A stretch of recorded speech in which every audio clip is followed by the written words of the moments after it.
Book 2. Welcome to Jackie's Literary Corner. I am Jackie, and I finally read, or listened to, I should say, because a lot of people have this weird thing about if it's an audiobook, it doesn't count as reading.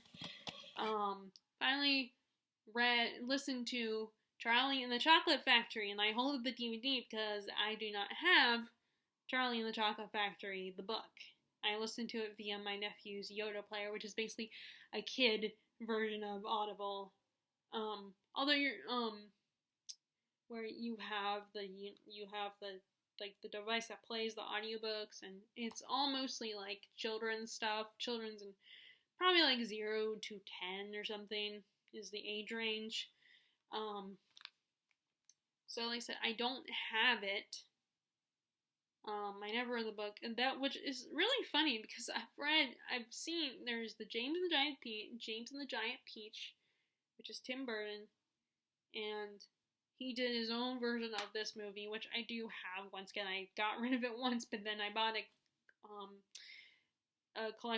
DVD with 4 of Tim Burton's movies on it, which I'm gonna make a video later. I'm gonna actually make, in honor of the season, the spooky season, I'm gonna do a Tim Burton video, movies to, my favorite Tim Burton movies, and talk about them. Especially the ones I feel like are perfect for the season. And then I've seen The Witches, which I also have the adaptation of The Witches as well. The original, not the new one. I've not seen the new one yet. I am still interested in it. I know that a lot of people have, I don't think people really loved that one, but even before it came out, when the trailer came out, people were like, oh no, this is gonna be terrible. But I've never read any Roald Dahl's books until I listened to my nephew. I got the audiobook for him, for the two of them, because there's two boys, and listened to it yesterday, as it was kind of a way to, because his older brother had a soccer game, and my dad took him to his game, so it was a way to kind of keep his brother entertained, but without watching a movie or a TV show, because where my sister tries not to expose them too much to TV. She doesn't want them to watch too much of it,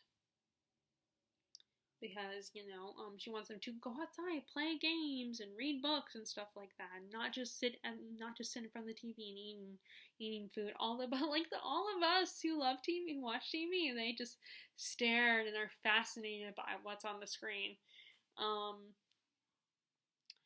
But anyway, and so is their baby sister as well. But so we listened to the audiobook along with, which I just realized right before I started filming this, I forgot to mention those two that I read to include in my wrap up. I listened to The Gruffalo by Julia Donaldson, and then the audiobook for this as well. So the narrator was good. He had a nice, very relaxing, fun voice. And I can confirm that Tim Burton, which I'd heard this before, that Tim Burton's version is very accurate. It's more accurate than this one. As far as the plot wise, they even, when they go through the glass elevator, it's the same way that Tim Burton does it in the movie, with them passing, and he points out all the different rooms, but they don't go into all of the rooms. And they kind of have a mixture of lines from both movies, throughout which, although with dialogue, of course, you're going to try to stick to the dialogue of the original book. Now, maybe I'm wrong here, but I personally, from what I got listening to it, that Gene Wilder's interpretation was a lot closer to the book than Johnny Depp's version. But this came out first, so what else was Johnny Depp gonna do? Even though I personally don't I know that there are people that do love it, but it's just not for me. His interpretation is just not for me. That whole movie, that's the only Tim Burton movie that I just have a strong dislike for. Which I feel bad, because normally I love watching their movies. I even liked when I saw Pee Wee Herman for the first time. I didn't love it, and I could, depending on their, if I hadn't watched it when I did, and when I was in the mood I was in, then I might not have loved it as much. But anyway, so this story, so I also know that I also kind of knew that Charlie was just very goody goody, didn't do anything wrong throughout the whole tour, and was just maybe asked if the other kids were going to be okay, because they all, actually, let me, in case you don't know, let me just give you a description of the plot. So Charlie Bucket is this poor boy. His dad works at a toothpaste factory. They don't get paid a lot, and his grandparents are very old, and they are not as strong as they used to be, so they just spend their days in bed. He has a very strong relationship with his grandpa Joe. They kind of bond. One of the things that they share with each other, they bond over, is their curiosity over the mysterious chocolatier Willy Wonka and his mysterious factory. And you learn in the beginning of the book that Willy Wonka, he found out he had spies in his factory, which Slugworth, if you have seen the Adaptations, Slugworth does not play a role. He's just in one of Willy Wonka's competitions, so it's more like a mention. So I think that probably when they made this movie, they had to just pick one of the names that they mentioned, because they mention a few competitors and a few spies, and they just say, and in the 2005 movie, they do show, Slugworth, but it's not like, it's just like with the original book, it's just like in passing.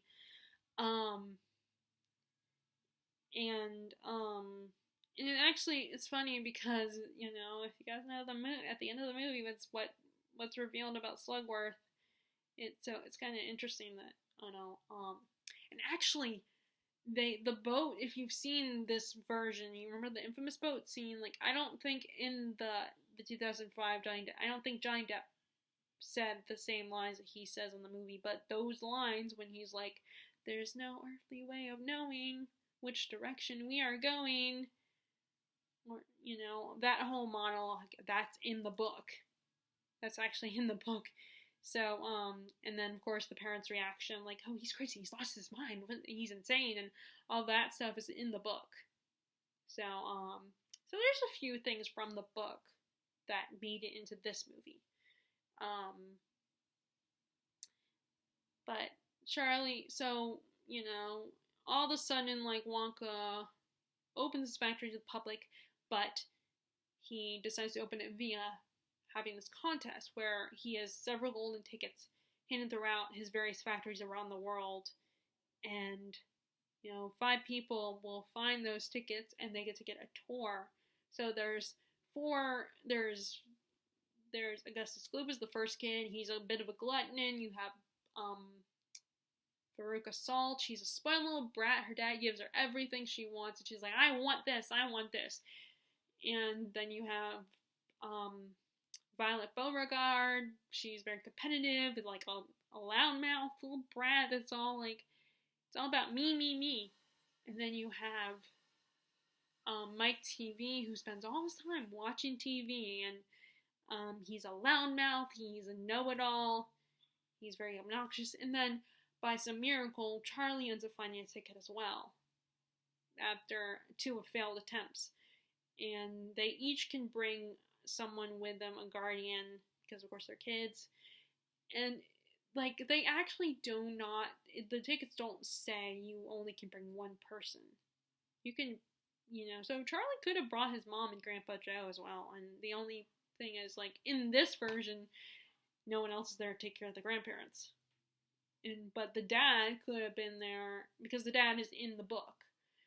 Now, I don't think, though, it was a big deal because he doesn't play much of a part. I mean, he says some bits of dialogue here and there, but the dad doesn't really, he does play a part in the sense that, I think, granted, maybe I'm just thinking about the 2005 movie, but he gets fired, and so things get even worse for them, even before Charlie gets to go on this tour. In which there's also another reward that they will get at the end that they don't know about. So each kid, like except for Charlie, because they don't listen to Wonka, because they're stubborn little brats, each kid meets their demise. Or at least the four other kids other than Charlie meet their demise through various, like each of the different rooms. Like Augustus Gloop falls into the chocolate river in the chocolate room and gets sucked into the tube, and then you have Violet Beauregard. She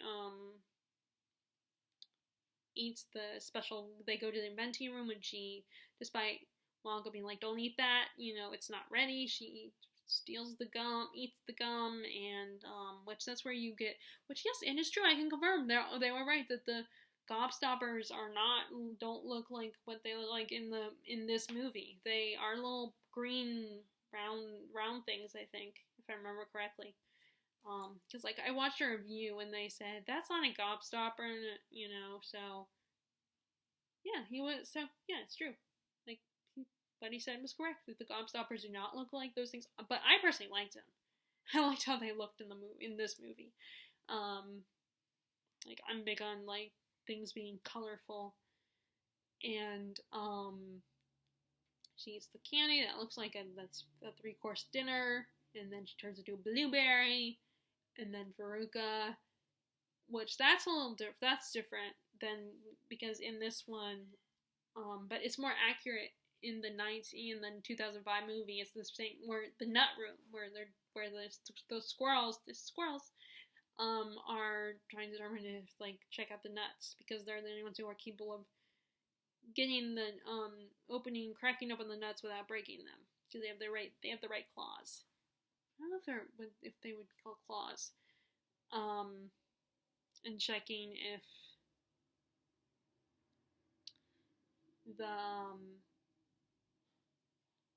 if they're bad nuts or not. So that part happens too, except like it's more closer to what Tim Burton does in his movie.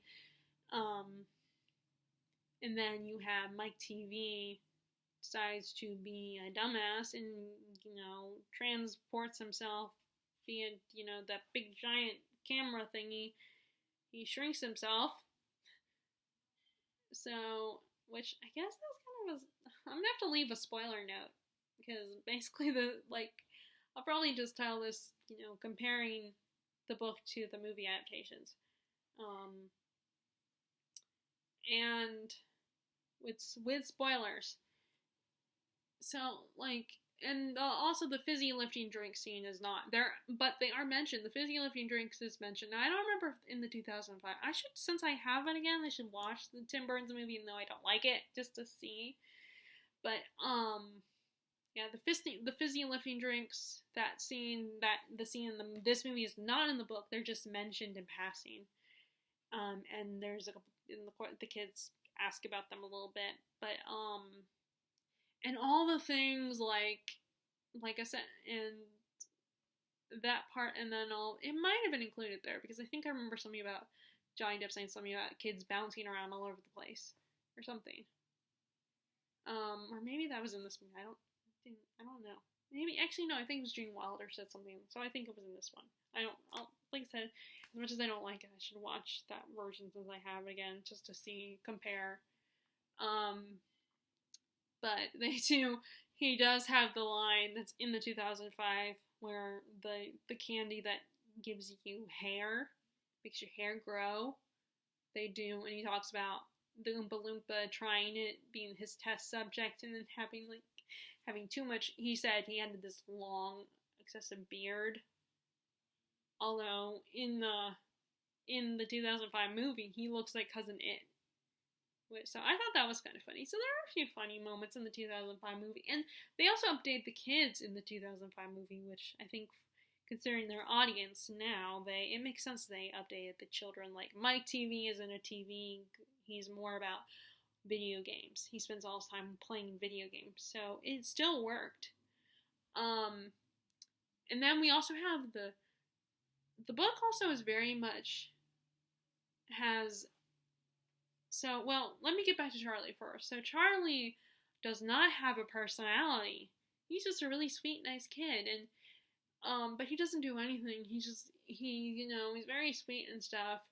But like I love how this one made him a little more not completely goody goody. Like they had the whole fizzy lifting drink scene, and we have little moments here and there where he, kind of acts like,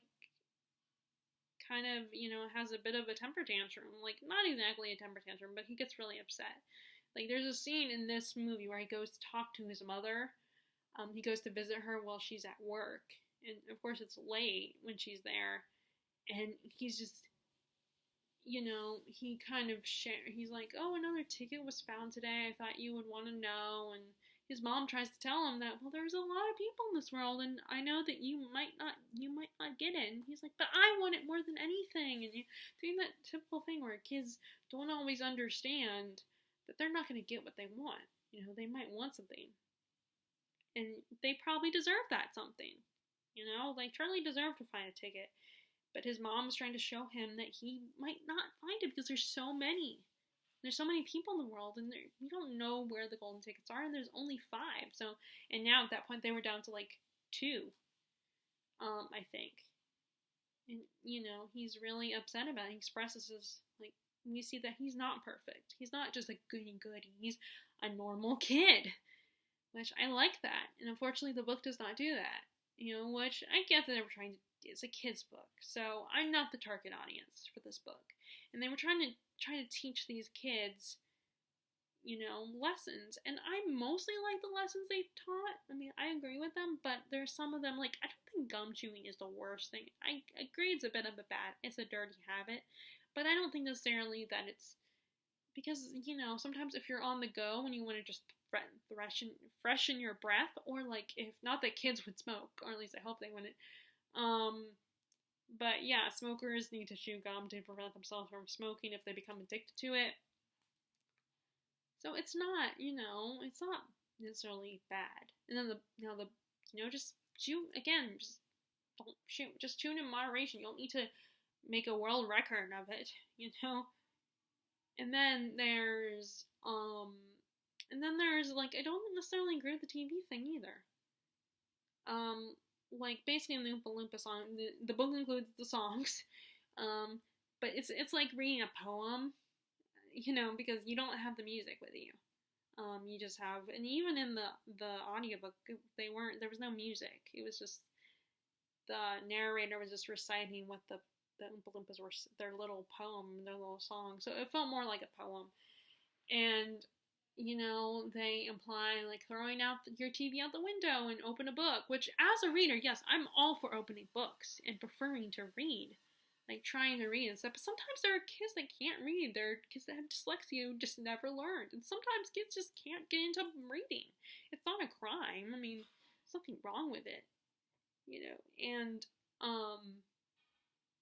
Sometimes parents need a break, and it's just easier to put the kid in front of the TV. Now, don't do it all the time. Don't depend on the TV. But, like, sometimes, and nothing's wrong with, and, like, this book is, like, tries to teach a lesson of valuing reading and not watching TV all the time. And yet, it was adapted into two movies. There was 2 movies. The book was adapted twice. So I think, again, moderation. Like, as long as parents try to monitor their kids and try to control how much TV they consume, just don't let it dominate your kids. Now, granted, you can argue that my parents might argue that I watched too much TV as a kid, but, and yes, I remember shows and movies a lot better than books. Like, I love reading, I do, I'm very passionate, but sometimes it's just easier to watch a movie, and that's not a crime, and sometimes you're just so tired after being in school and running around for recess, or when you have your first job and you just want to watch TV. I don't think it's nothing's wrong with TV.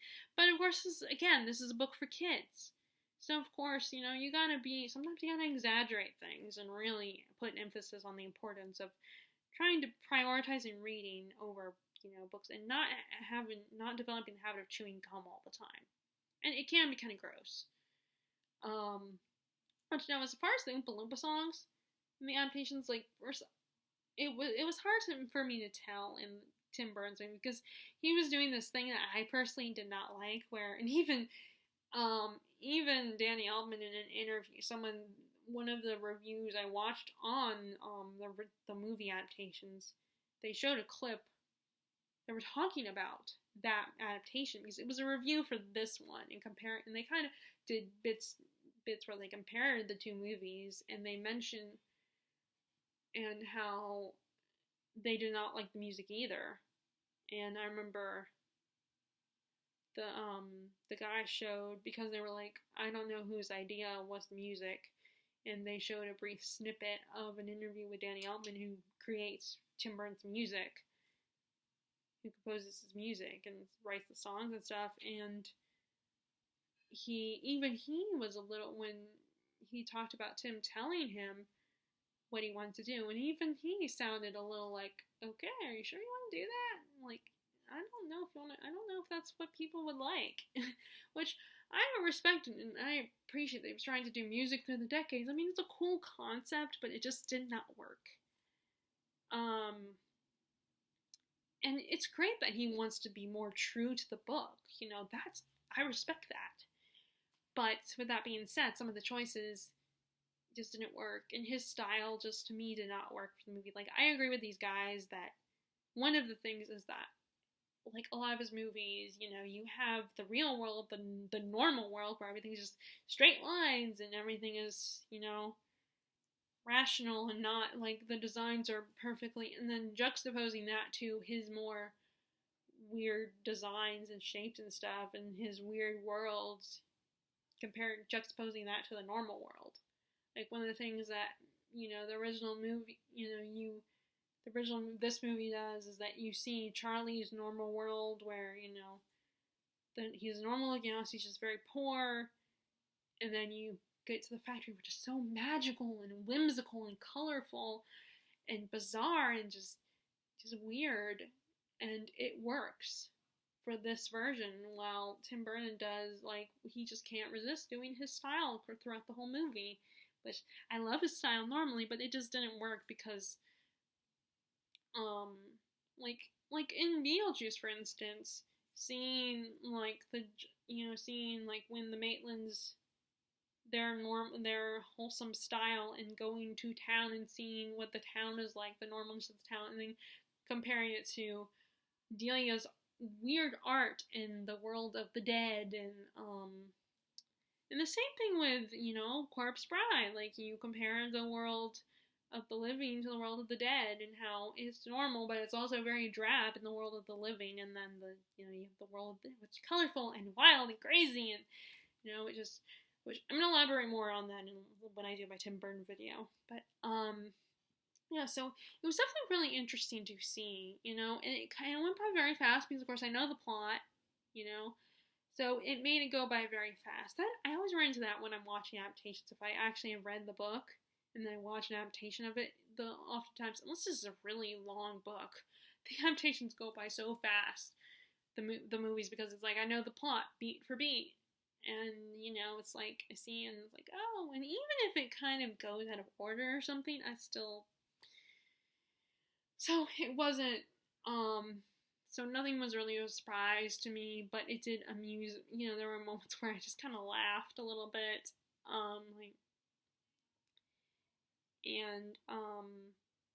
some of the witticisms of the, Wonka and Ronald Dahl, and just, it was kind of fun to actually say and read that I read the book. I mean, I wish I'd read Roald Dahl as a kid. I think I would have enjoyed that. So I'm living through my nephews and my niece. It seems she likes books. My niece does. But she's also 1 year old, and she'll let you read a couple pages, and then she's like, gets another book. Although my sister did say, oh, she'll let me get to the last couple pages, and then she won't let me finish the book. That's what, but with my mom and I, it was more, we would read like a page or two, and then she would walk away and get another book or get distracted by something else. But, yep, so that's I guess that's all I wanted to say. I mean, there's obviously gonna be some differences And it's just very interesting to compare the two, the book and these adaptations. And so did you read Roald Dahl's books growing up? Did you read this one? If you did, were they? I know that a lot of people kind of have issue with him because he can say a few anti-Semitism thing. I think there's a little bit of that people say. And I think people are just being more aware of authors that wrote children's authors back then, because of course you want to be careful with your kids and what they get exposed to. So, I know that people have issues with Roald Dahl and some of the things he said and put in his books. But this one and James and the Giant Peach and Witches are still great, entertaining movies. Adaptations of his books. But I just, it's just so funny that I never read his books, but I've seen adaptations of 3 of his books. So, again, have you read his books, or at least seen adaptations of his books? Which most people probably have. So, what are your thoughts? And please be nice to me, because there was, I'm still kind of, I can't really, I don't have the books. I couldn't really debate that well with you guys. So if you want to make a debate about, disagree, please, please be nice. And like I said, I wouldn't be very good at debating because I don't have the books. So I can't really, show, point things out and stuff and make references. But I would love to hear your comments on this. And so that is my talking about finally reading the reading Charlie and the Chocolate Factory and comparing it to both adaptations. So, if you like this video, be sure to give it a thumbs up, click subscribe if you haven't already, click the bell notification, you want to be notified when I post new videos, and I will talk to you all later. Alright, bye!